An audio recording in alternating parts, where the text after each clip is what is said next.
The most dangerous lie in history is the idea that civilization lives in the blood.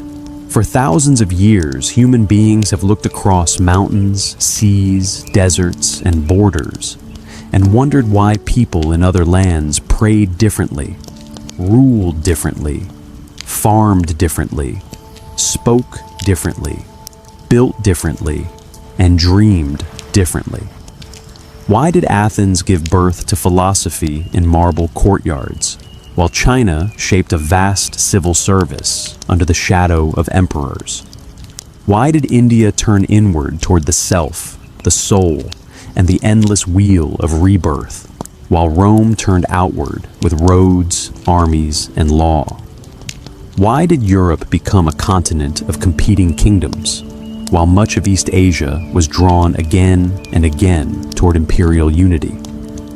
Why did some societies write with alphabets, others with characters, others with sacred syllables, and still others with scripts that vanished into silence? The answer is not that Europeans and Asians are different kinds of human beings. They are not. They are one human family. Their body carry the memory of the same ancient migrations. Their ancestors once walked out of Africa beneath the same sky. Their genetic differences are small, shallow, and recent compared with the deep unity of our species. A child born in one continent could have been raised in another, learned another language, worshipped other gods, farmed other fields, and become part of another civilization. So this is not a story about superiority. It is a story about surroundings. It is a story about rivers and mountains, about wheat and rice, about horses, camels, cattle, and water buffalo, about rainy monsoons and cold winters, about coastlines broken into peninsulas and islands, and vast plains where armies and ideas could travel. It is about the crops people could grow, the animals they could tame, the diseases they faced, the storms they feared, and the roads they were able to build. It is also a story about memory. Once a society begins to write, worship, tax, trade, and govern in a certain way, those choices leave tracks. A river valley becomes a kingdom. A kingdom becomes an empire. An empire becomes a tradition. A tradition becomes something so familiar that later generations call it natural, even though long ago it was shaped by mud, rain, hunger, accidents, and survival. In this long journey, we will move slowly. We will begin before Europe and Asia even had names, when small bands of humans followed animals, coastlines, and seasons. We will watch farming appear in different places, not as a single invention, but as many local answers to the same ancient problem: how to stay alive. We will cross the Fertile Crescent, the Yellow River Plains, the monsoon lands of India, the islands of Southeast Asia, the steppe corridors, the Mediterranean shores, and the forests of the north. We will see how geography helped Europe become divided, restless, and competitive. We will see how geography helped China imagine unity as a political ideal. We will see how India gathered diversity without always needing uniformity. We will see how religions and philosophies rose from the conditions of life around them. And we will follow the long exchanges across Eurasia, where silk, horses, paper, gunpowder, spices, silver, disease, and belief moved from hand to hand. By the end, the great question will look different. We will not ask why one people became unlike another. We will ask how one human species, placed in different landscapes over thousands of years, created many answers to the same human needs: food, meaning, order, memory, hope. And beneath all those differences, we will hear the same quiet heartbeat. Chapter 1. before East and West had names, long before anyone spoke of Europe or Asia, there were only lands, waters, winds, and human footsteps. No map divided the world into East and West. No border separated one civilization from another. There were no Greeks, no Chinese dynasties, no Roman roads, no Indian kingdoms, no Buddhist monasteries, no Gothic cathedrals, no imperial palaces, no silk caravans crossing deserts under moonlight. There were only small groups of human beings moving through a vast and changing world, carrying tools, fire, stories, and children. Our story begins in Africa, where our species, Homo sapiens, emerged. These early humans were not primitive in the way people sometimes imagine. They were observant, patient, social, and inventive.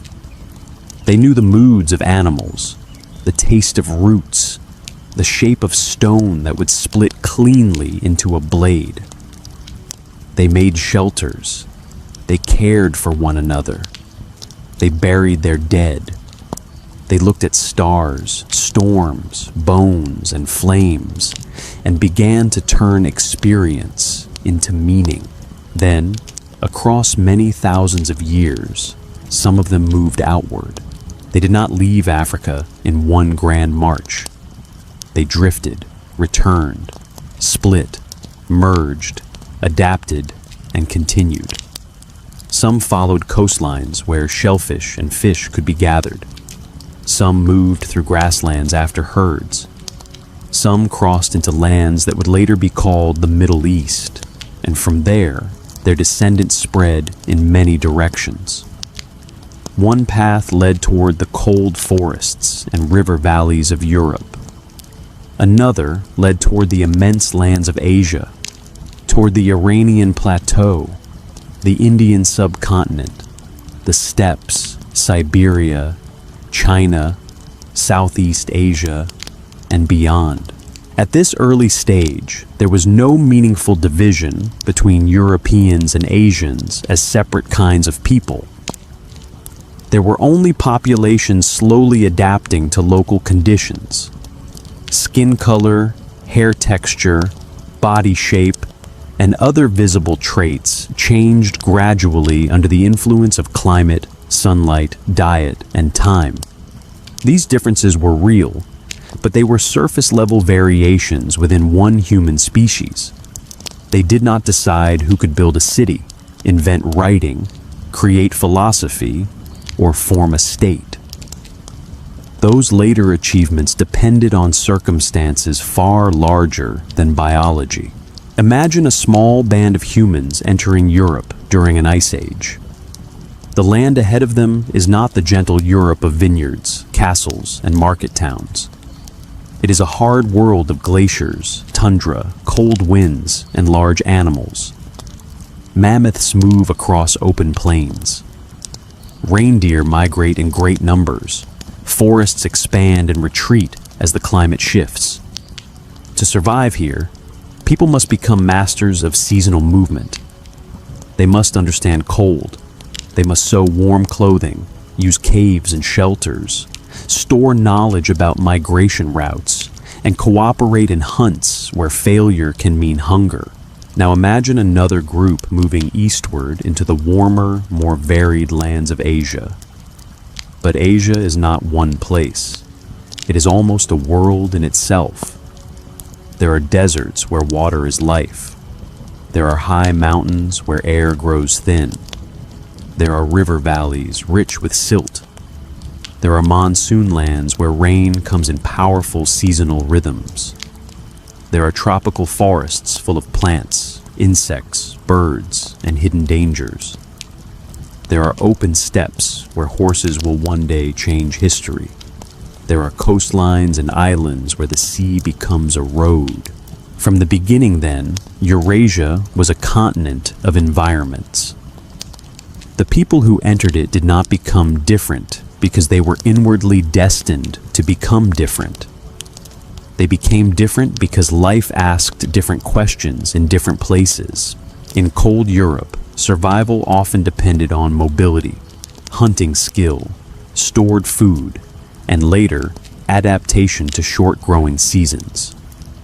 In the great river basins of Asia, survival would eventually depend on controlling water, organizing labor, managing floods, and planting crops in rhythm with monsoons or river cycles. In the steppe, survival would come to depend on animals, movement, and the wide horizon. In the dense forests of Southeast Asia, the pattern would be different again, shaped by rain, rice, rivers, and maritime exchange. For tens of thousands of years, these differences remained quiet. There were no empires yet, no temples, no writing. But the foundations were being laid in the slowest possible way, through daily habits. A group that follows reindeer learns one kind of memory. A group that gathers wild grain learns another. A group that fishes along a coast learns tides, currents, and boats. A group that lives near seasonal rivers learns when the water rises, when it falls, and where the soil becomes soft enough to plant. These memories become techniques. Techniques become traditions. Traditions become culture. And culture, over time, can become civilization. But this transformation was never guaranteed. For most of human history, people lived as hunters, gatherers, fishers, and foragers. They were not waiting for civilization as though it were the natural finish line of human life. Many foraging societies were deeply knowledgeable, socially complex, and well adapted to their environments. Farming did not appear because human beings suddenly became smarter. It appeared because, in certain places, the environment made farming possible, useful, and eventually necessary. This is one of the most important ideas in the whole story. Civilization does not begin with a superior mind. It begins with a particular relationship between people and land. To farm, a society needs plants that can be domesticated. Not every wild plant is suitable. The plant must produce enough food. It must be harvestable. It must respond to human selection. Its seeds, roots, or fruits must be worth the labor. Some regions were lucky. They had wild ancestors of wheat, barley, millet, rice, lentils, peas, and other crops that could be shaped by human hands. Other regions had fewer such plants, or plants that required different methods and longer experimentation. The same was true of animals. Large domesticable animals were not evenly distributed across the world. Some animals could be tamed, bred, and put to work. Others could not. Cattle, sheep, goats, pigs, horses, camels, water buffalo, and yaks would all play enormous roles in the future. They would provide meat, milk, leather, wool, transport, plowing power, and military advantage. But they belonged to certain environments first. Human beings could not domesticate what was not there. This is why geography matters so deeply. It is not a backdrop. It is one of the main characters. As the last ice age ended and the climate warmed, human communities across Eurasia began to experience new possibilities. Forests grew. Rivers changed course. Wild grain spread in some areas. Animal herds shifted. Sea levels rose, drowning old coastlines and creating new shores. People had to adjust, as people always do. Some remained mobile. Some settled for longer periods. Some began to return again and again to places where food was abundant.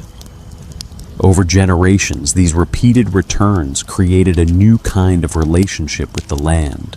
In the western part of Eurasia, in the region often called the Fertile Crescent, wild wheat and barley grew naturally. There were also sheep, goats, cattle, and pigs nearby. animals that could eventually be domesticated. This combination would prove powerful. It allowed some communities to produce food in surplus, store grain, support larger populations, and live in more permanent villages. Farther east, in the lands that would one day become China, different plants and animals shaped a different path. In the north, millet became important along the Yellow River and surrounding regions. In the south, rice cultivation developed in warmer, wetter landscapes. Rice demanded careful water management, patient labor, and close attention to seasonal rhythms. It encouraged dense communities and eventually systems of cooperation around irrigation and fields. In South Asia, the Indus River world and the monsoon environment created still another path. The timing of rains, the behavior of rivers, and the diversity of crops and animals helped shape societies that were connected to both Western Asia and the Indian Ocean. In Southeast Asia, wet rice, forest products, rivers, and maritime routes helped create flexible, layered worlds of farming, trade, and cultural exchange. None of these paths was inevitable. A drought could change them. A flood could erase a settlement. A disease could weaken a community. A new crop could transform a valley. A migration could bring language, tools, and gods. A mountain range could protect one region and isolate another. A narrow sea could separate peoples, but also invite sailors to cross. This is where the slow story of Europe and Asia begins to divide, not in the human body, but in the landscape. Europe, as a western peninsula of Eurasia, was broken into many smaller zones. It had mountains, islands, rivers, inland seas, forests, and coastlines that encouraged local difference. The Mediterranean connected some people by water, while the Alps, Pyrenees, Carpathians, and other barriers divided others. Over time, this geography made it difficult for one power to rule all of Europe for very long. It encouraged many centers of authority, many languages, many rival kingdoms, and many experiments in law, warfare, religion, and trade. Asia, by contrast, contained enormous plains, river basins, and ecological worlds that could support huge populations. But Asia was also divided by some of the greatest barriers on Earth: the Himalayas, the Tibetan Plateau, the Gobi Desert, the Siberian forests, the Arabian deserts, and the vast interior steppes. These barriers did not stop movement completely. They shaped it. They forced exchange into corridors, passes, sea routes, and caravan roads. They created regions that could become deeply distinct, yet still connected across long distances. So, from the very beginning, the future differences between Europe and Asia were not written in genes. They were written in mountains, rainfall, coastlines, seeds, animals, and time. And still, we must be careful. Europe and Asia are not simple opposites. Europe is not one story. Asia is not one story. The distance between Ireland and Greece is not small. The distance between Arabia and Japan is enormous. A rice farmer in southern China, a horse herder in Mongolia, a merchant in Persia, a monk in India, and a fisherman in Java did not live the same Asian life. A Roman senator, a Viking sailor, a Greek philosopher, a Frankish farmer, and a Slavic trader did not live the same European life. The labels came later. The variety came first. As night settles over this first chapter, imagine the ancient world before names hardened into maps.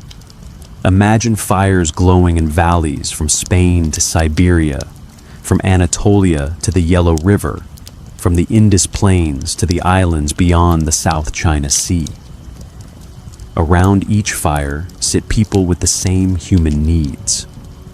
They are tired, they are hungry, they are watchful, they tell stories to children, they remember the dead, they fear storms, they laugh, they share food, they look up at the same moon. They do not know that their descendants will one day build cathedrals, pagodas, mosques, temples, libraries, armies, universities, bureaucracies, ships, clocks, printing presses, and machines. They do not know that future generations will argue over East and West. They only know the land beneath their feet. And the land is already beginning to teach them different songs. Chapter 2, The Land Becomes a Teacher. When human beings began to settle, the land did not simply hold them, it instructed them. It told them where to plant, where to build, where to travel, where to fear hunger, and where to expect abundance. It shaped the size of their villages, the rhythm of their work, the animals they kept, the gods they imagined, and the rulers they accepted. Slowly, over many generations, geography became habit.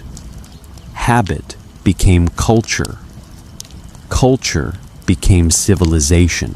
This is why the question of Europe and Asia must begin with the Earth itself. Europe is not a continent in the same simple way that Africa or Australia is a continent. It is more like a great western peninsula of Eurasia, reaching into the Atlantic, broken by seas, mountains, islands, bays, and river valleys. Its coastline is long and irregular. The Mediterranean Sea cuts deeply into the south. The Baltic and North Seas open the north to sailors. The British Isles, Ireland, Sicily, Sardinia, Crete, Cyprus, and countless smaller islands sit like stepping stones along the edges of the land. This broken geography mattered. It meant that people could live near one another and yet remain separated by mountains, forests, marshes, or sea channels. It meant that a village in Greece, a tribe in Gaul, a settlement in Britain, and a farming community in the Danube Valley could develop differently, even while belonging to the same broad human world. It meant that no single river system easily unified all of Europe. There was no one central plain that naturally gathered the whole region into a single political body for thousands of years. Europe had many doors, many rooms, and many walls. The Mediterranean, however, was both wall and road. To people standing on its shore, it was a glittering barrier. But to those who learned boats, winds, and stars, it became a highway. Ideas could move from Egypt to Greece, from Phoenicia to Spain, from Anatolia to Italy. Traders carried oil, wine, grain, metals, cloth, pottery, myths, alphabets, and diseases. Sailors learned that the sea could divide lands, but also connect them more easily than forests or mountains. This helped make southern Europe outward-looking. The sea encouraged exchange, rivalry, colonization, and borrowing. A Greek city could look across the water and see not emptiness, but possibility. A Phoenician trader could carry writing and goods across vast distances. A Roman commander could imagine the Mediterranean not as an edge, but as the center of a world. Farther north, Europe was different. Dense forests, colder climates, and shorter growing seasons created slower agricultural expansion. Communities were often smaller and more scattered. Rivers such as the Rhine, Danube, Seine, Elbe, Vistula, and Volga became corridors of movement, but also borders. They carried traders and warriors, But they did not easily bind all of Europe into one system. Instead, they helped create regional worlds, each with its own languages, customs, and loyalties. Now turn slowly toward Asia. Asia is immense. It contains the highest mountains, some of the largest deserts, the broadest steppes, the richest river valleys, and the most populous monsoon lands on Earth. To say Asia is to speak of many worlds at once. The frozen forests of Siberia are not the same as the rice fields of southern China. The Arabian deserts are not the same as the jungles of Southeast Asia. The Tibetan plateau is not the same as the plains of India. The steppe world of horse herders is not the same as the city world of Mesopotamia or the bureaucratic world of ancient China. Yet in several parts of Asia, geography allowed civilization to grow on a vast scale. In Mesopotamia, between the Tigris and Euphrates rivers, farming depended on irrigation. Rainfall was often unreliable, but river water could be guided into fields. This required coordination. Canals had to be dug, floods had to be managed, fields had to be measured, labor had to be organized. Over time, such work encouraged temples, administrators, records, taxes, and kings. The land was fertile, but it demanded management. In Egypt, though often placed between Africa and Asia in the story of ancient civilizations, the Nile offered a different lesson. Its flood was more predictable. The river created a long, narrow ribbon of life through desert. The geography encouraged unity along a single line. A ruler who controlled the Nile Valley controlled the heart of the country. This pattern would influence surrounding regions and remind us again that political forms often grow from environmental forms. In the Indus Valley, cities rose in a broad river world shaped by seasonal waters, trade routes, and agricultural richness. In northern China, the Yellow River carried fertile loess soil, but it also flooded with terrible force. It gave life and destroyed it. To live beside it required collective effort, memory, and authority. In the south, rice agriculture required water control of another kind. Fields carefully leveled, flooded, drained, and tended. Rice could feed many people from a small area, but it demanded intense labor and cooperation. Here we begin to see one of the great differences between many European and Asian patterns. In much of Europe, especially outside the Mediterranean, agriculture was often rain-fed. Farmers depended on seasonal weather, but did not always need massive irrigation systems controlled by large central authorities. Local lords, villages, monasteries, and later towns could manage land in smaller units. This did not make Europe freer by nature, nor Asia more controlled by nature, but it did help create different political habits. In several major Asian river valleys, especially where irrigation, flood control, or monsoon timing mattered deeply, large-scale coordination could become more important. A canal was not just a ditch, it was a social agreement. A flood wall was not just earth, it was power made visible. Someone had to command labor. Someone had to store grain. Someone had to keep records. Someone had to punish those who refused and reward those who obeyed. And so the land whispered different lessons about authority.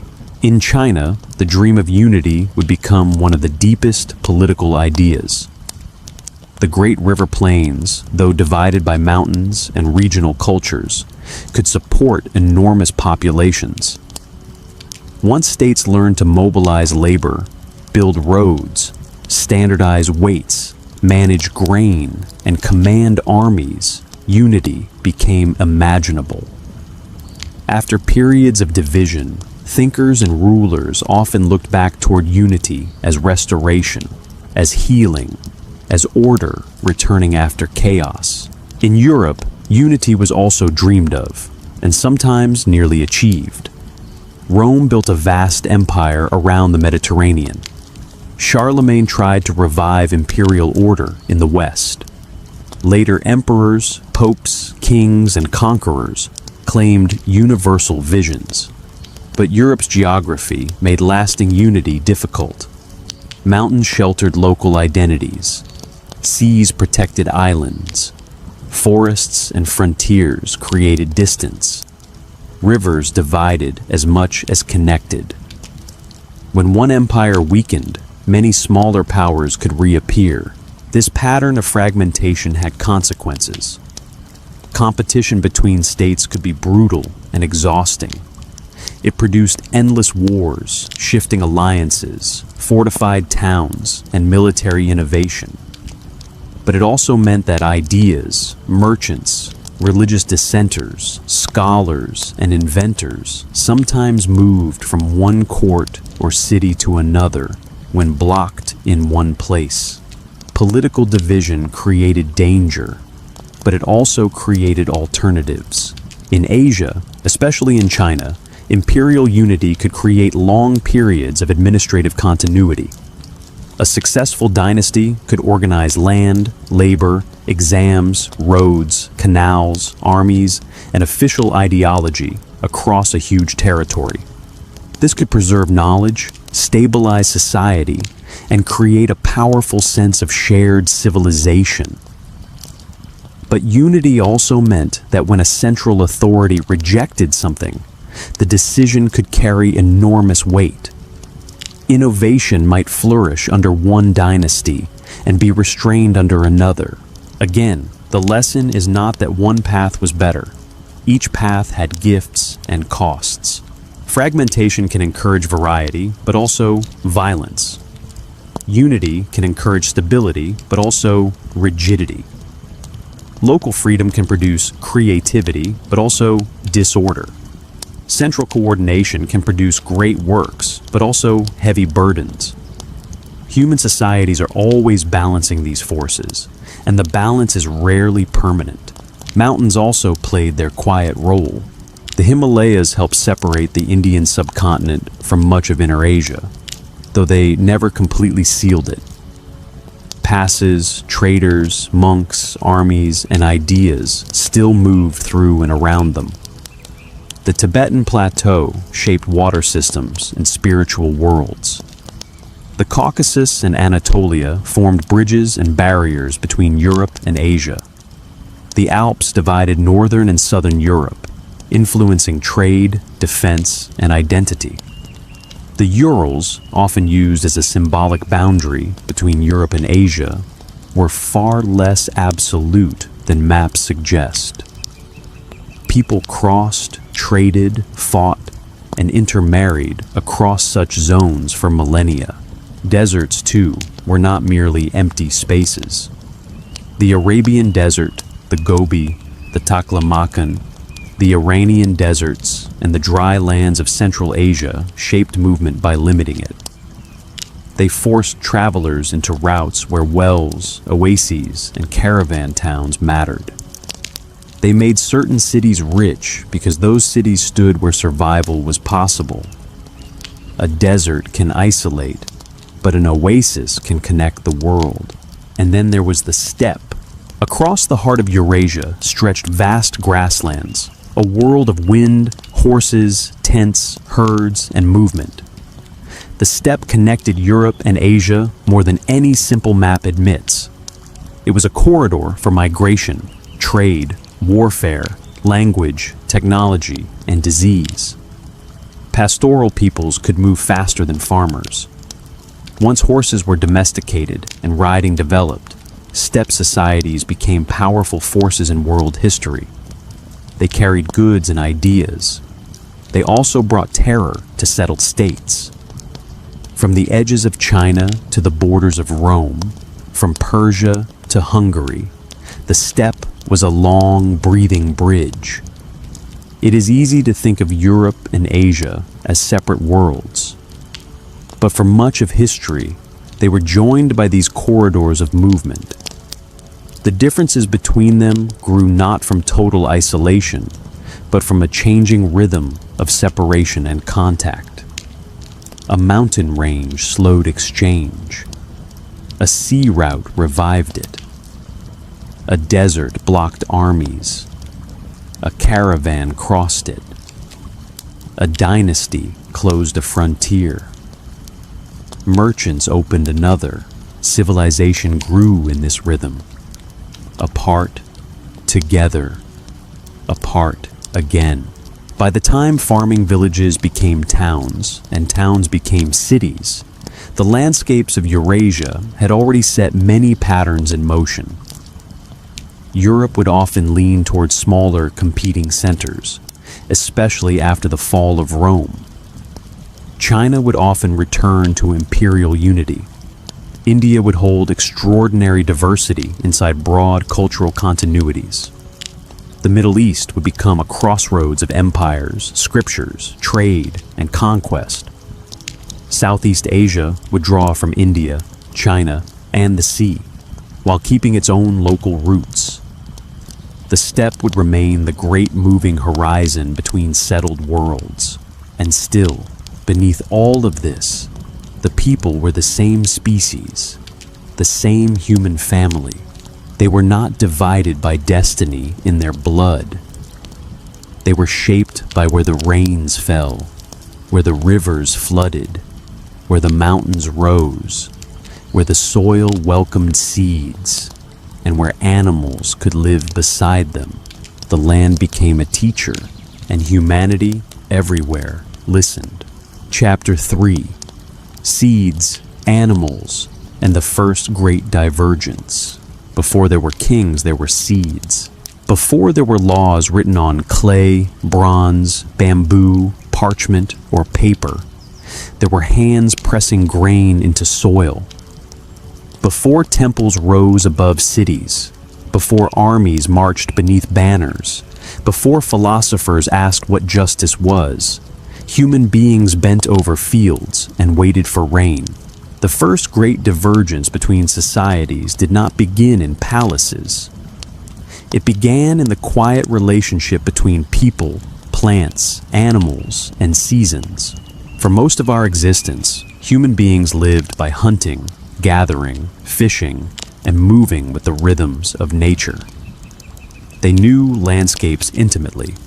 They knew which berries ripened after certain rains, where animals crossed rivers, which roots could heal, which mushrooms could kill, which wines meant snow, and which stars marked the turning of the year. This knowledge was not simple. It was deep, careful, and inherited. But around 12,000 years ago, after the last ice age began to fade, some groups in different parts of Eurasia slowly changed how they lived. They did not wake one morning and invent farming. More likely, they began by helping useful plants grow near their camps. They protected patches of wild grain. They returned to the same places year after year. They noticed that larger seeds produced stronger plants.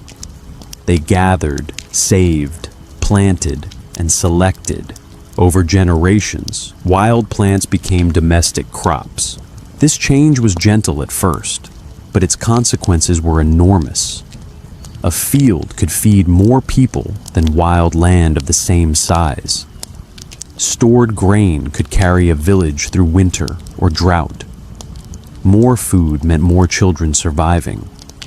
More people meant more labor. More labor meant larger fields, bigger houses, walls, roads, canals, and eventually cities. Yet farming did not appear everywhere in the same way, because the world did not offer the same gifts everywhere. In the western part of Eurasia, especially the Fertile Crescent, people found wild ancestors of wheat, barley, lentils, peas, and flax. These plants had qualities that made domestication easier. Their seeds were nutritious. They could be stored dry for long periods. They grew in seasonal cycles that farmers could learn. Nearby were animals that could become partners in human life: sheep, goats, pigs, and cattle. This combination was rare and powerful. Wheat and barley could fill granaries. Sheep and goats could provide meat, milk, hides, and wool. Cattle could eventually pull plows, carry loads, and turn grass into food. These animals also created new forms of wealth. A herd could move. A herd could grow. A herd could be stolen, traded, sacrificed, counted, inherited, and used to display status. The societies that grew from this world often valued fields, herds, property, inheritance, and control over land. This did not make them all the same, but it gave many of them a shared foundation. From the Fertile Crescent, farming spread westward into Europe and eastward into parts of Asia, carried by migrating farmers, adopted by local communities, and reshaped by local climates. When farming moved into Europe, it met a continent of forests, rivers, cold winters, and varied soils. Wheat and barley could grow in many places, but not everywhere equally. Forests had to be cleared, stones had to be removed, animals had to be sheltered through winter. Northern Europe demanded patience and adaptation. The Mediterranean lands, warmer and drier, favored a different agricultural world. Grain, grapes, olives, sheep, goats, and later the famous triad of bread, wine, and oil. This Mediterranean agriculture shaped more than diet. It shaped trade. Olive trees and grapevines take years to mature, but their products travel well. Oil and wine can be stored, poured into jars, loaded onto ships, and sold across seas. So the landscapes of Greece, Italy, and the Levant encouraged not only farming, but exchange. Hillsides, islands, and coastlines led people toward the water. The sea became a market, and the market became a meeting place of cultures. Farther east, another agricultural story unfolded. In northern China, millet became one of the earliest important crops. It was hardy, suited to drier conditions, and able to grow in the lowest soils near the Yellow River. The land there could be generous, but also dangerous. The Yellow River carried fine yellow soil that made fields fertile, yet its floods could be devastating. Villages had to learn both gratitude and fear. The river was not just water. It was a force that demanded organization. In southern China, rice shaped a different rhythm. Rice agriculture is one of the most important forces in Asian history. Unlike wheat, which often grows in drier fields, wet rice usually depends on controlled water. Fields must be leveled. Water must be guided. Seedlings must be transplanted. Irrigation must be maintained. Harvesting requires coordinated labor. In many places, rice farming can feed dense populations from relatively small areas, but it asks for intense, repeated work. A wheat field and a rice paddy teach different habits. A wheat farmer watches rain and season. A rice farmer watches water depth, channels, terraces, and timing. A wheat village may need cooperation, certainly, but a rice village often depends on shared water management in a very intimate way. One farmer's field may affect another's.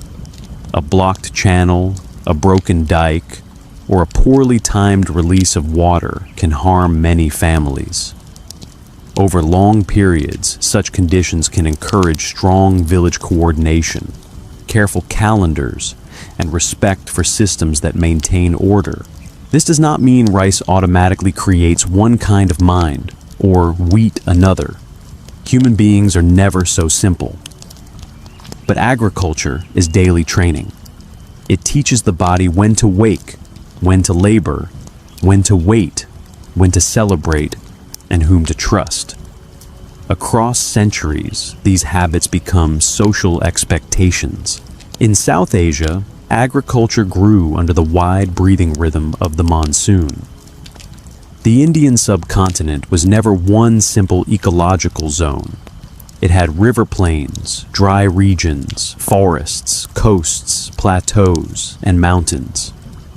The Indus Valley supported cities with planned streets, drainage systems, craft production, and long-distance trade. Later, the Ganges Plain, with its rainfall and fertile soils, became a center of population, kingdoms, religious movements, and philosophical reflection. The monsoon gave life, but it also brought uncertainty. Too little rain meant hunger, too much meant flood. The cycle of wet and dry seasons entered imagination and ritual. Time itself could feel circular, like the return of rains, the sprouting of seeds, the death and rebirth of vegetation. While no single environmental factor explains Indian philosophy or religion, the landscape of seasonal recurrence formed part of the world in which ideas of cycle, rebirth, discipline, and cosmic order could flourish. Across Southeast Asia, rice, rivers, forests, and seas created another mosaic. Wet rice spread through valleys and deltas. Forests offered spices, resins, timber, animals, and medicines. Rivers carried people inland, while the sea connected islands and coasts. Here, civilizations often grew at crossroads, absorbing influences from India and China, while remaining rooted in local traditions. Power could be centered in river valleys, port cities, temple complexes, or networks of trade. Animals too divided human experience. The horse changed Eurasia more than almost any other domesticated animal. On the open steppe, where grass stretched beyond the horizon, horses gave mobility, speed, and power. They allowed herders to manage large flocks, warriors to strike from far away, and messages to cross great distances. Steppe peoples became the moving force between Europe and Asia. They were feared by farmers, hired by empires, absorbed into states, and sometimes became rulers themselves. In Europe, horses became central to warfare, transport, aristocratic culture, and later the knightly world. In Asia, horses shaped the histories of Persia, India, China, Mongolia, and countless frontier zones. Chinese states often needed horses from the steppe, while steppe peoples desired grain, silk, metal, and luxury goods from settled lands. This exchange created both trade and conflict. Other animals mattered in quieter ways. The water buffalo became essential in wet rice agriculture. Camels opened desert routes across Arabia and Central Asia. Yaks supported life on high plateaus. Cattle transformed plowing and pastoral wealth. Pigs thrived in some farming systems, but not others. Reindeer supported northern peoples. Each animal brought not just food or labor, but a way of life. From these different combinations of crops and animals came different social worlds. Where grain could be stored, rulers could tax it. Where animals could pull plows, fields could expand. Where irrigation was essential, authority could grow around water control. Where herds moved across grasslands, political power could remain mobile and personal. Where sea trade flourished, merchants gained influence. Where dense rice populations gathered, states could draw on enormous human labor, where fragmented valleys and coasts divided communities, political variety could persist. This is why civilization is never only an idea. It is also calories. It is soil. It is muscle. It is storage. It is the difference between a seed that survives winter and one that rots. It is the difference between an animal that can live beside humans and one that refuses captivity. It is the difference between a river that can be controlled and a flood that carries away a village in the night. As these agricultural worlds matured, Europe and Asia began to develop different centers of gravity. Europe inherited much from the Fertile Crescent and Mediterranean agriculture, then reshaped it through forests, peninsulas, islands, and competing communities. Asia held several great agricultural cores: wheat and barley in the west, millet and rice in China, monsoon farming in India, rice and maritime worlds in Southeast Asia, and pastoral lifeways across the steppe. No single destiny ruled them all, but every crop planted a future. Every granary made population possible. Every herd made wealth mobile. Every irrigation canal made cooperation necessary. Every harvest festival turned survival into meaning. And so, as evening deepens over our long human story, imagine the first farmers under different skies. In one place, a woman gathers barley in the dry golden light of Western Asia. In another, a family clears forest beside a European river. In another, farmers stand ankle deep in the mirrored water of a rice paddy, clouds drifting above them and beneath them at once. Far away, a herder watches horses move like shadows across the steppe. They do not know they are building Europe or Asia. They are only trying to feed tomorrow. But tomorrow is where history waits.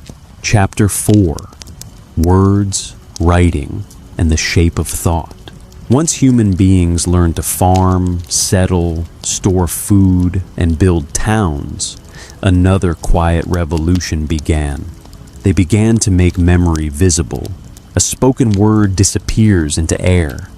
It lives in the ear, in the mind, in the body of the person who remembers it. For most of human history, this was enough. Stories traveled by voice. Laws were carried by elders. Genealogies were sung. Myths were repeated beside fires until they became part of the night itself. A people could know who they were without a single written mark. But as villages became cities, memory grew heavy. A ruler needed to know how much grain had been collected. A temple needed to know who had given sheep, oil, silver, or labor. A merchant needed to remember debts. A farmer needed boundaries recognized. A priest needed rituals repeated in the right order. A king needed commands to travel farther than his own voice. So writing began, not first as poetry, but as accounting. In Mesopotamia, small clay tokens and marks slowly evolved into cuneiform, signs pressed into wet clay with a reed stylus. At first, these signs recorded goods, numbers, and transactions. But writing is never content to remain a servant. Once people learn to record grain, they can record names. Once they record names, they can record stories. Once they record stories, they can record kings, gods, victories, laws, prayers, curses, and dreams. In Egypt, hieroglyphs joined image, sound, and sacred power. In the Indus Valley, people used a script that still remains undeciphered, silent to us like a sealed room. In China, early writing appeared on oracle bones, where questions were carved into turtle shells and animal bones, then heated until cracks appeared. Those cracks were read as messages from ancestors or divine forces. In time, Chinese writing became one of the longest continuous writing traditions in the world. Here, one of the most important differences between parts of Europe and Asia began to take shape. Not in intelligence, not in human capacity, but in the structure of written language and the institutions built around it. Alphabetic writing, which developed in the Eastern Mediterranean and was adapted by Phoenicians, Greeks, Romans, and many others, used a relatively small number of signs to represent sounds. This made writing flexible and easier to learn than many older systems, though literacy still remained limited for most people in ancient times. The alphabet traveled well. It could be adapted to new languages. Greek letters became Latin letters. Latin letters spread through Europe with Rome, Christianity, scholarship, law, and later printing and empire. Chinese writing followed another path. Its characters did not represent speech in the same simple alphabetic way. A character could carry meaning across spoken differences. This mattered deeply in a land where many regional spoken languages and dialects existed. People from distant regions might pronounce words differently, but educated officials could share a written tradition. Writing became a bridge across diversity. This helped Chinese civilization imagine unity not only through armies and roads, but through texts. The written character became part of government, ritual, education, and identity. To enter official life, one had to master classical texts, calligraphy, moral teachings, and the disciplined habits of scholarship. The brush, in this world, was not merely a tool. It was a sign of cultivation. A person's handwriting could reveal character, training, restraint, and grace. In Europe, alphabetic writing also carried power, but because political authority was often divided, writing served many competing centers. Latin became the language of the church, scholarship, and law across much of medieval Europe, while local spoken languages continued to grow beneath it. Over time, French, English, German, Italian, Spanish, and other languages developed written literatures of their own. The result was both unity and fragmentation. One sacred and scholarly language above, many living languages below. In India, language and writing created another rich pattern. Sanskrit became a language of sacred learning, philosophy, grammar, poetry, and ritual. It was not simply everyday speech. It was refined, preserved, and studied with extraordinary care. The sound of words mattered. In Vedic traditions, correct recitation was itself sacred. A syllable was not merely a sign. It was vibration, order, and power. Alongside Sanskrit, many regional languages flourished. Prakrits, Pali, Tamil, and later many others carried religious teaching, poetry, drama, and everyday life. India's linguistic world became layered, sacred and local, elite and popular, oral and written, philosophical and devotional.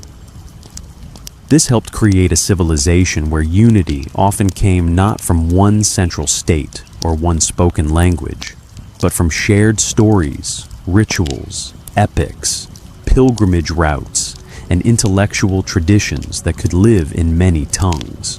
The great epics, the Mahabharata and the Ramayana, traveled across regions and centuries, retold in countless forms.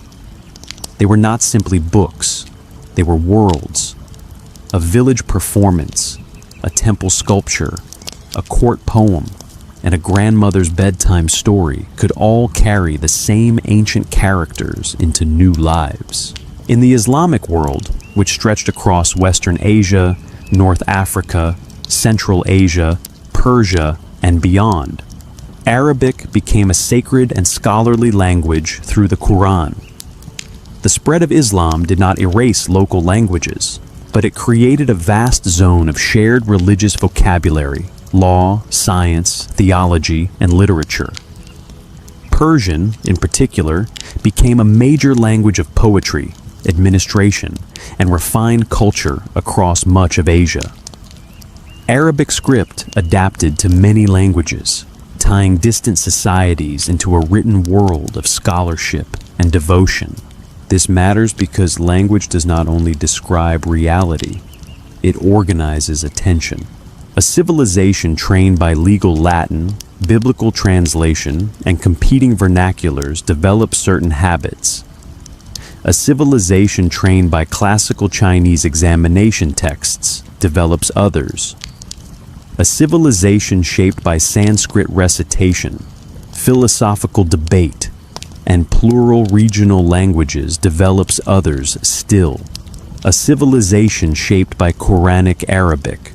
The Chinese world knew spirits, ancestors, rituals, omens, heaven, earth, and unseen powers.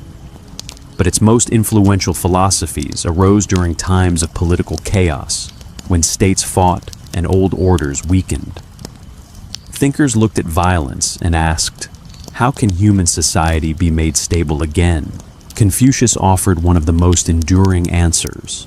He looked backward toward an idealized age of ritual, hierarchy, and moral cultivation. For him, good government began with good people. A ruler should be humane. A child should honor parents.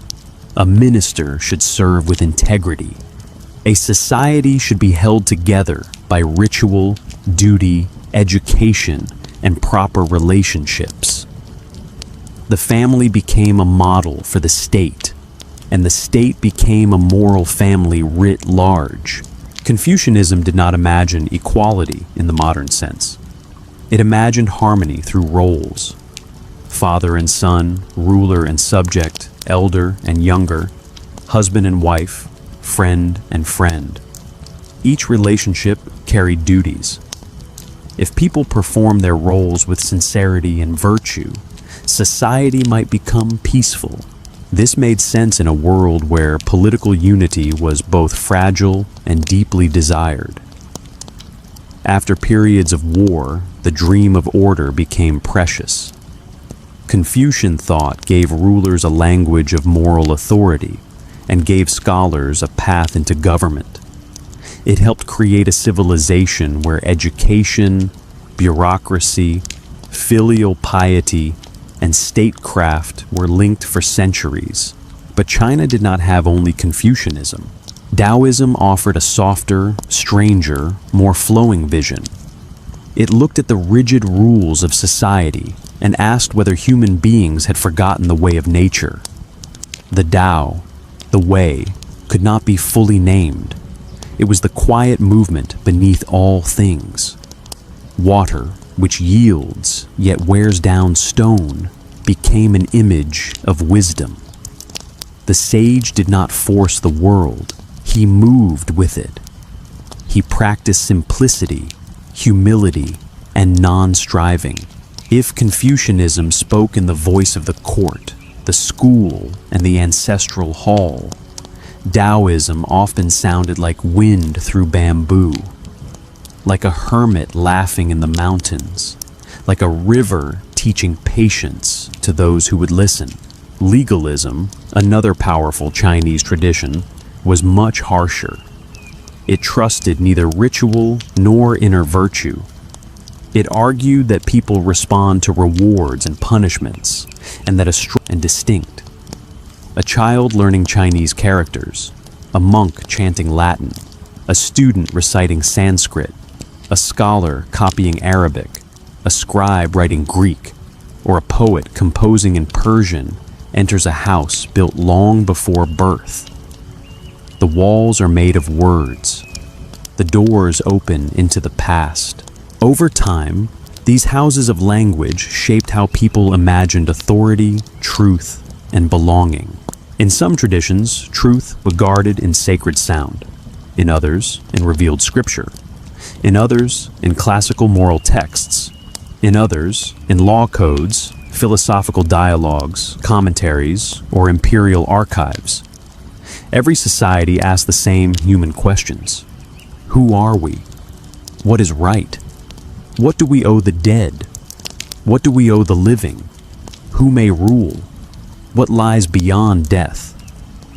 But each society asks through its own inherited words. As night grows quieter, imagine the first scribes leaning over their work. A Mesopotamian presses signs into clay while lamps flicker. A Chinese diviner carves a question into bone, asking the ancestors about rain. A Sanskrit teacher listens carefully as a student repeats a verse again and again, correcting the smallest sound. A monk in Europe copies a manuscript slowly, letter by letter, while snow falls outside the monastery wall. A Persian poet shapes a line that will travel farther than any caravan. They are all doing the same impossible thing. They are trying to keep human memory from vanishing. And in the marks they leave behind, Europe and Asia begin to dream in different scripts. Chapter 5. Gods, Philosophers, and the Search for Order. After people learn to farm, govern, trade, and write, they still face the oldest human questions. Why does the sun rise? Why do rivers flood? Why do children die? Why do kings rule? Why does suffering exist? What is a good life?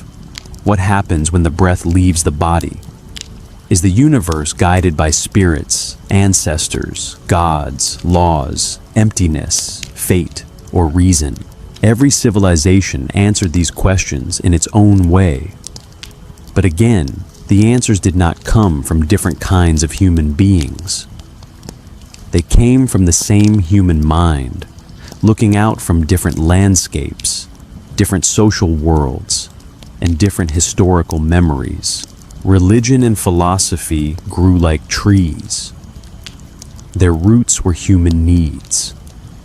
Their trunks were institutions. Their branches reached into local weather, local politics, local language, and local fears. In ancient Europe, especially around the Mediterranean, many early societies imagined a world filled with gods who resembled human beings in their passions and conflicts. The Greeks saw divine life in the sky, the sea, the hearth, the harvest, the hunt, and the underworld. Their gods were powerful, but not always morally perfect. Zeus could command thunder, Athena could guide wisdom, Poseidon could shake the earth, and Aphrodite could stir desire. The divine world was not separate from human life. It was woven through it. Greek religion lived beside Greek questioning. In the city-states of Greece, especially in places like Athens, public debate became a way of life. Citizens argued in assemblies. Poets competed in festivals. Philosophers asked unsettling questions in open places. What is justice? What is courage? What is the best government? Can truth be known? Should reason rule desire? Is the world made of water, atoms, numbers, forms, or change? This flowering of philosophy was not caused by a special Greek brain. It was made possible by a particular social and political environment. The Greek world was divided into many city-states. No single king controlled all thought. Competition among cities encouraged pride, experimentation, and argument. Trade connected Greeks to Egypt, Phoenicia, Persia, and beyond. Writing allowed ideas to be preserved. Public life gave speech unusual importance. So philosophy became, in part, the child of fragmentation. Where there are many cities, there are many laws. Where there are many laws, people can ask whether law is natural or made by humans. Where citizens debate, speech becomes power. Where speech becomes power, logic becomes a weapon. In this way, Greek geography, politics, and language helped shape a tradition that valued argument, definition, classification, and rational inquiry. Rome inherited much from Greece, but gave it another form. The Roman genius was not only speculation, it was law, administration, discipline, and durable institutions. Rome asked how a city could rule others, how citizenship could expand, how roads could bind provinces, how contracts could be enforced, how armies could obey command, and how tradition could support authority. Roman religion was practical and civic. Ritual protected the state.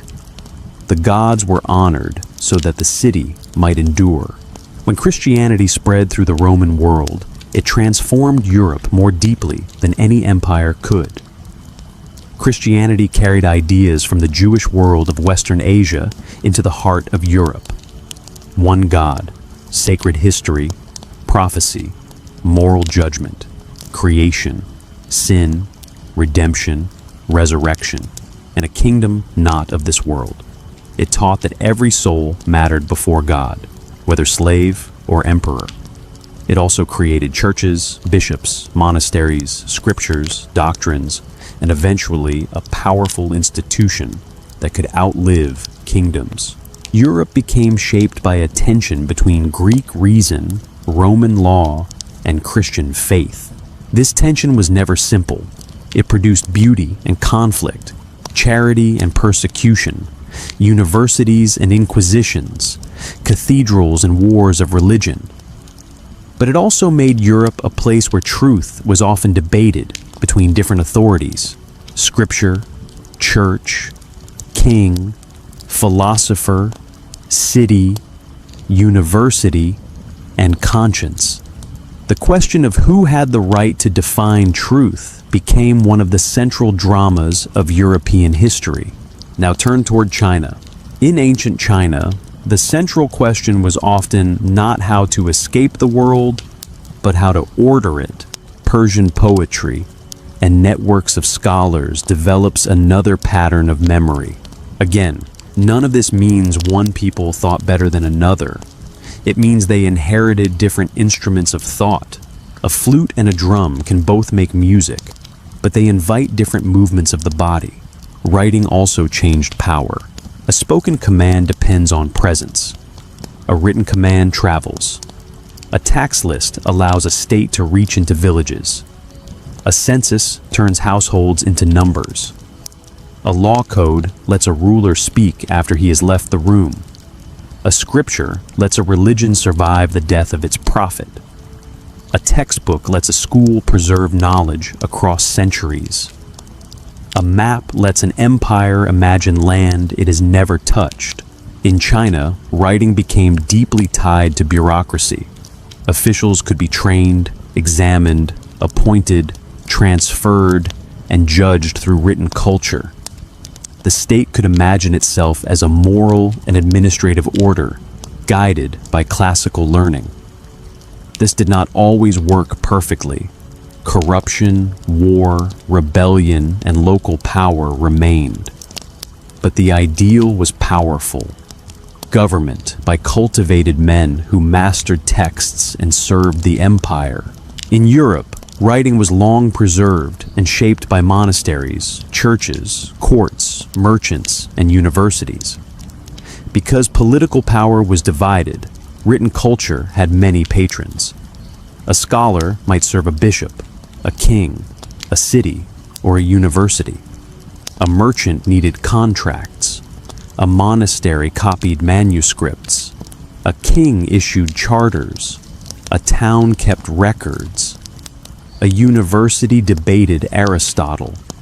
No single institution controlled all written life for all of Europe. This fragmentation helped create intellectual variety. It also created confusion, conflict, and uneven literacy. but it meant that texts could move between centers of power. A banned idea in one place might find protection elsewhere. A book condemned in one city might be copied in another. A scholar unwelcome at one court might travel to a rival prince. In East Asia, the shared prestige of Chinese writing influenced Korea, Japan, and Vietnam. Each adapted it differently. Japan developed kana alongside Chinese characters, allowing a distinctive literary culture to bloom. Korea later created Hangul, a remarkably systematic alphabet designed to represent Korean speech more directly. Vietnam used Chinese characters and later adapted scripts before eventually adopting a Latin-based writing system under very different historical conditions. Across East Asia, writing was both borrowed and transformed. This is a key pattern in all human civilization. People rarely receive culture passively. They reshape it. Europe borrowed from the Near East, Egypt, Greece, Rome, Christianity, Islam, and later from the wider world. China absorbed steppe influences, Buddhism from India, Central Asian goods, and many regional traditions.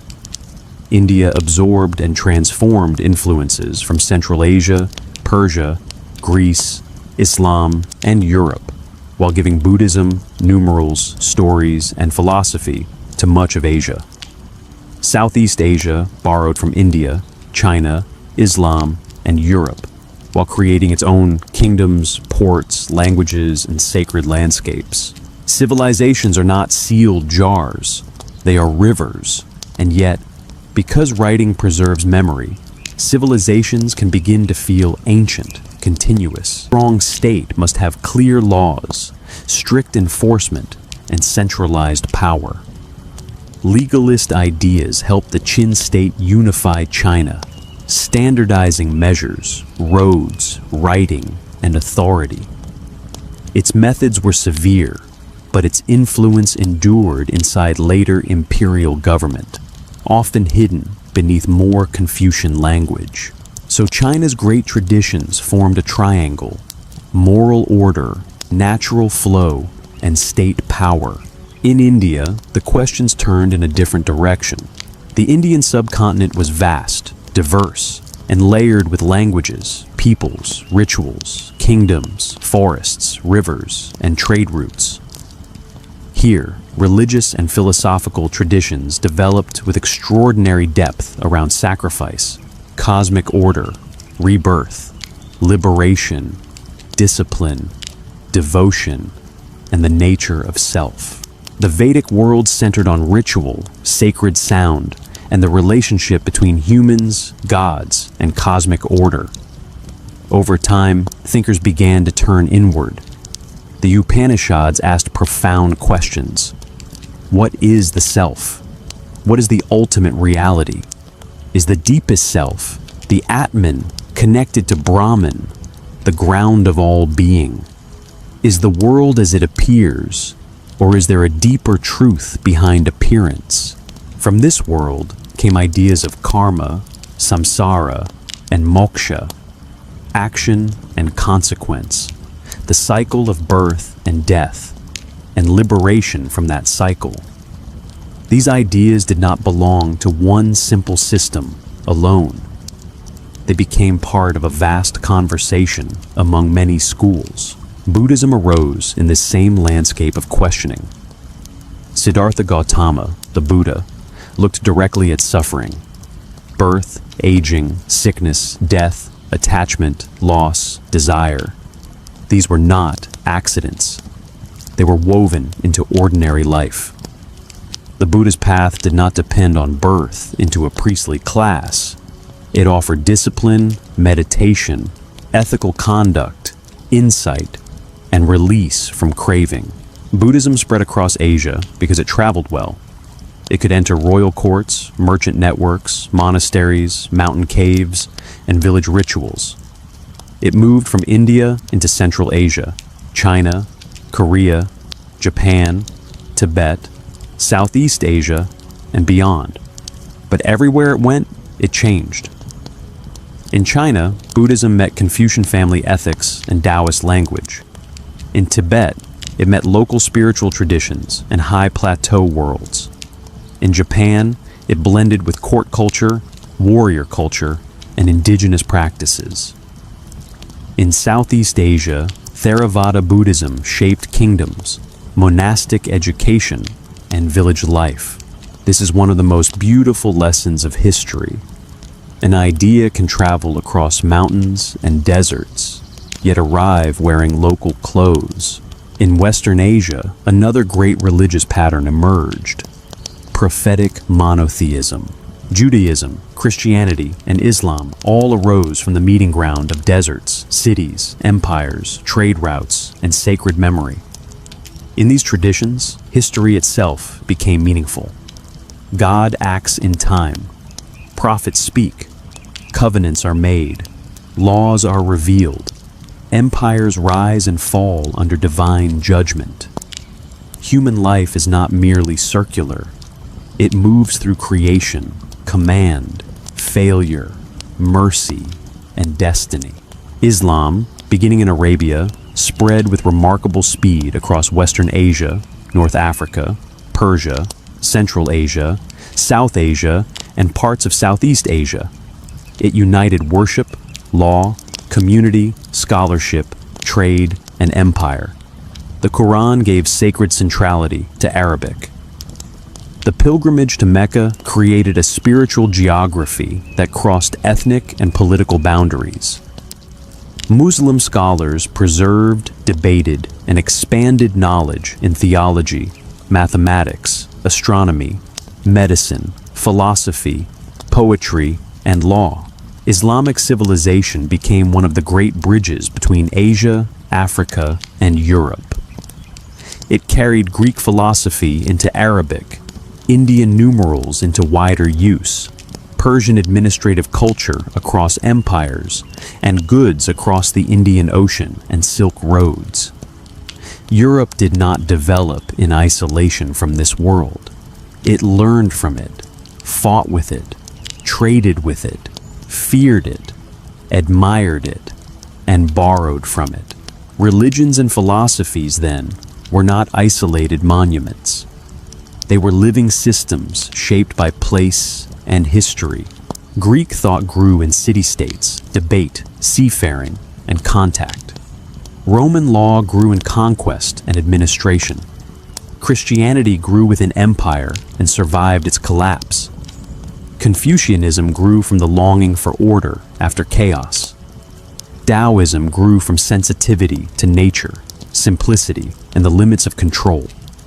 Indian traditions grew from ritual, renunciation, metaphysical inquiry, and the experience of cyclic existence. Buddhism grew from the diagnosis of suffering and became a traveler across Asia.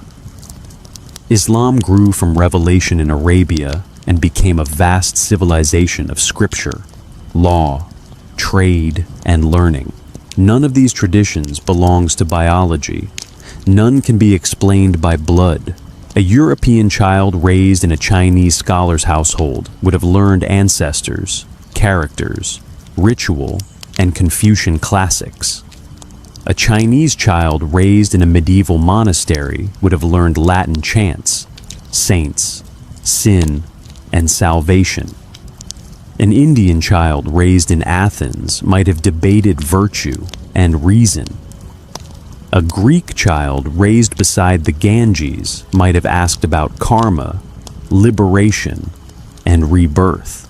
Human beings are born with the capacity for meaning. Cultures teach them where to look. And so, beneath the stars of Eurasia, people searched for order in many ways. Some found it in the law of God, some in the harmony of family and state, some in the silence beyond desire, some in reasoned debate, some in ritual, some in nature, some in surrender, some in discipline, some in compassion. Different answers rose from different worlds, but the question was always human. Why are we here under this brief light between birth and death? History does not give one answer. It gives a chorus. Chapter 6. Kingdoms, empires, and the architecture of power. When human beings gather in large numbers, one question always returns. Who decides? Who commands the fields to be planted, the walls to be built, the taxes to be collected, the roads to be repaired, the soldiers to march, the priests to pray, the judges to punish, and the children to learn? Every civilization must answer this question. But Europe and Asia, across many centuries, answered it in different ways, not because their people were different kinds of humans, but because geography, agriculture, warfare, belief, and memory pushed their societies toward different structures of power. Power is never only force, it is also imagination. A king rules not simply because he has soldiers, but because people believe in kingship. An emperor rules because people imagine the empire as a meaningful whole. A priest has authority because people believe sacred knowledge matters.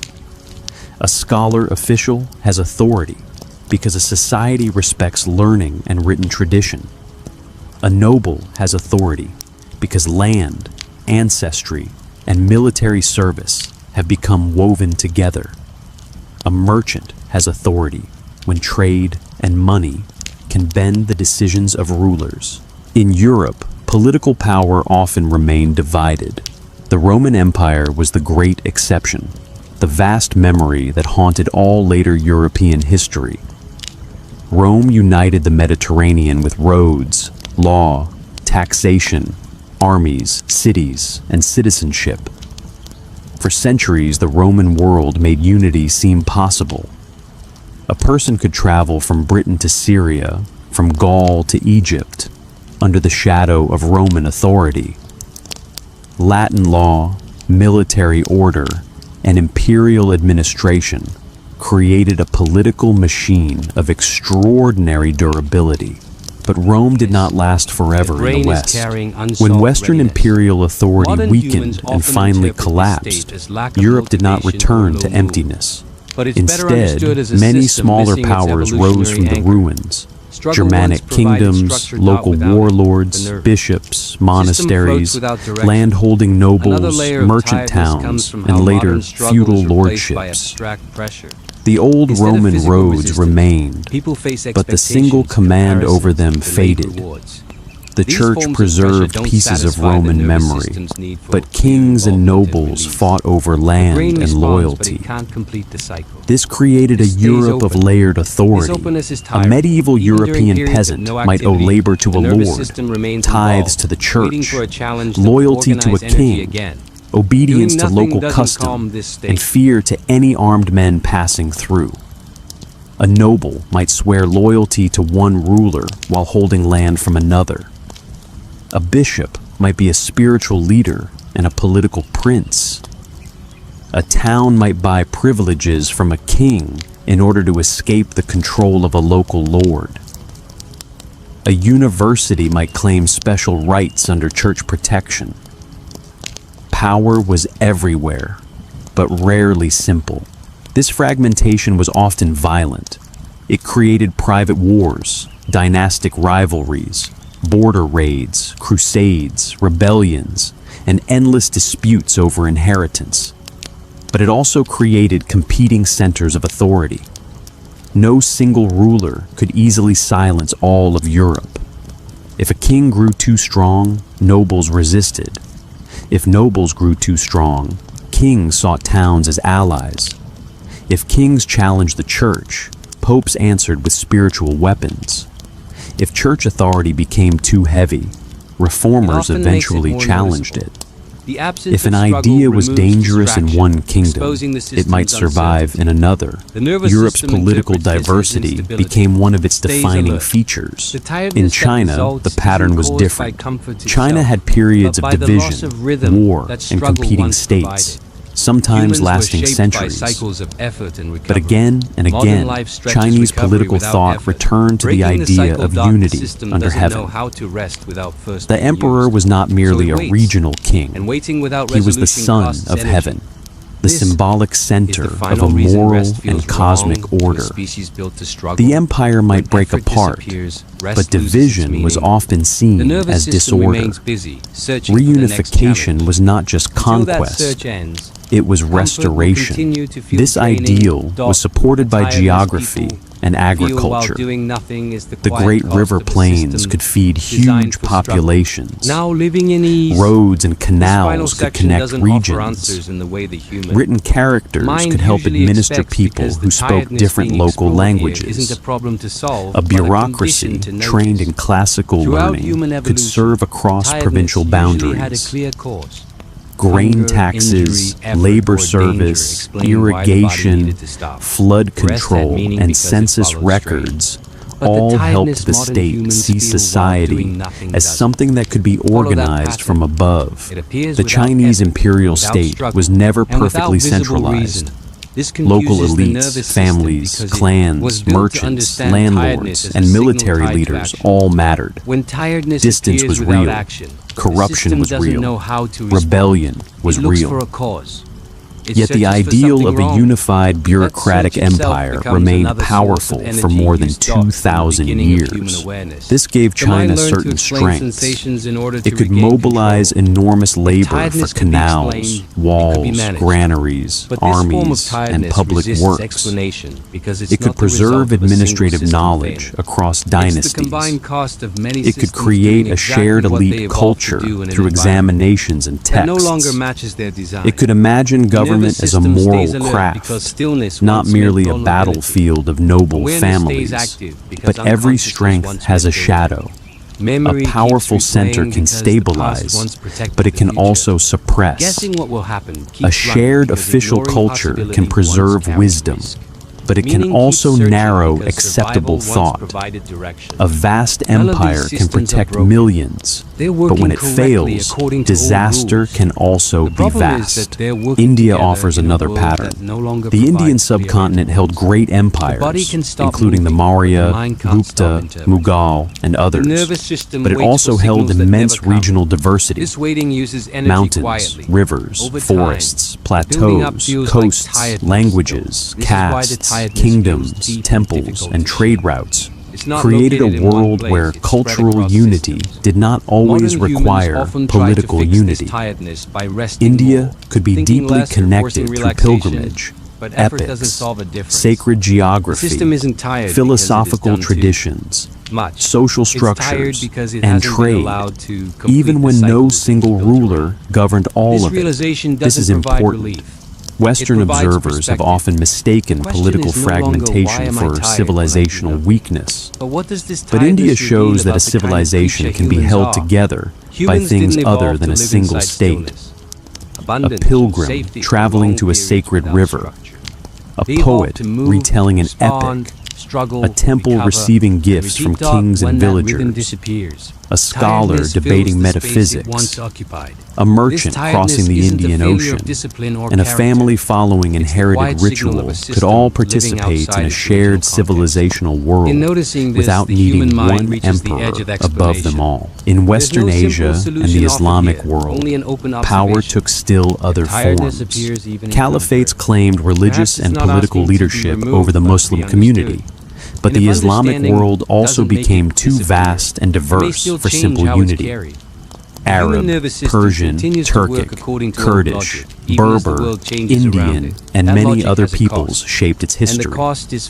Authority moved through caliphs, sultans, emirs, scholars, judges, merchants, Sufi orders, tribal leaders, and military households. Law and religion created bonds across distance, while local dynasties governed in their own ways. The result was a civilization of networks as much as empires. A scholar could travel from Spain to Egypt to Iraq. A merchant could move from the Red Sea to India.